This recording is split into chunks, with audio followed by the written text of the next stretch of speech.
Maulana Syekh Muhammad Arsyad Al-Banjari atau juga disebut Datuk Kelampayan, adalah seorang tokoh ulama asal kota Martapura Kalimantan Selatan, yang tak hanya masyhur di tanah Borneo, tetapi Syekh Muhammad Arsyad Al-Banjari, merupakan seorang ulama besar berskala internasional yang masyhur di seluruh pelosok negeri.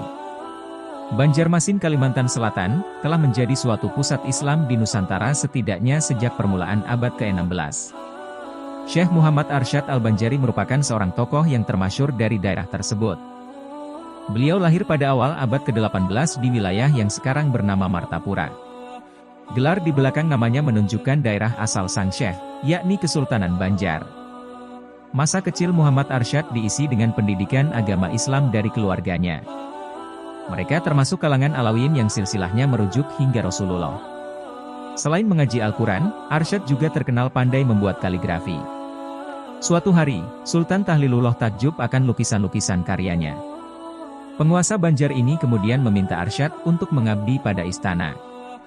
Saat itu, usianya belum genap 7 tahun.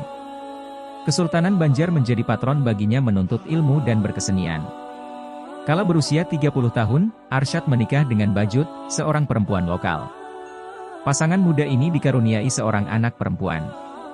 Sementara itu, keinginan Arsyad kian besar untuk belajar ke Tanah Suci, dan sang istri pun mendukungnya.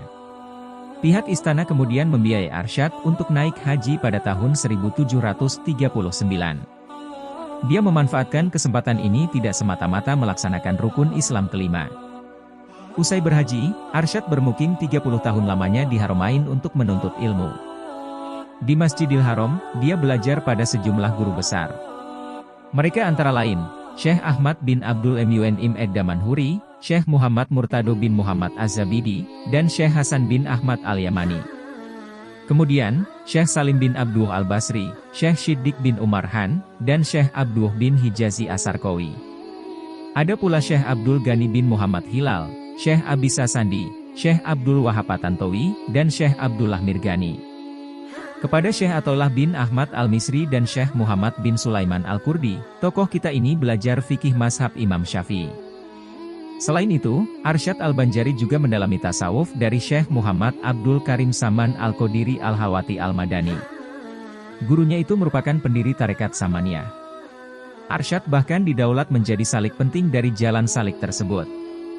Di luar fikih dan tasawuf, dia juga mempelajari sains, terutama astronomi. Muhammad Arsyad juga bersahabat dengan murid-murid dari Nusantara. Beberapa dari mereka adalah Daud Al-Fatani, Abdul Somad Al-Palimbani, Abdul Wahab Al-Makassari, dan Abdul Rahman Al-Batawi. Sebagaimana Arsyad sendiri, mereka kelak masyhur sebagai ulama besar dari daerah masing-masing. Arsyad dengan ketiga nama yang tersebut akhir itu kerap disebut sebagai 4 serangkai ulama Jawi.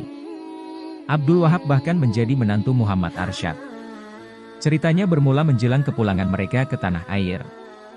Setelah bertolak dari Mesir, 4 serangkai itu hendak menunaikan ibadah haji perpisahan. Tak disangka, mereka berjumpa dengan adik Arsyad, Zainal Abidin, di Makkah. Dia mengabarkan bahwa anak kandung Arsyad, Fatimah, telah beranjak dewasa dan menitipkan cincin kepadanya sebagai tanda sudah siap berumah tangga. Arsyad ingin seorang di antara sahabat-sahabatnya bersedia menyambut keinginan ini. Kemudian, dia ajukanlah lamaran untuk Fatimah.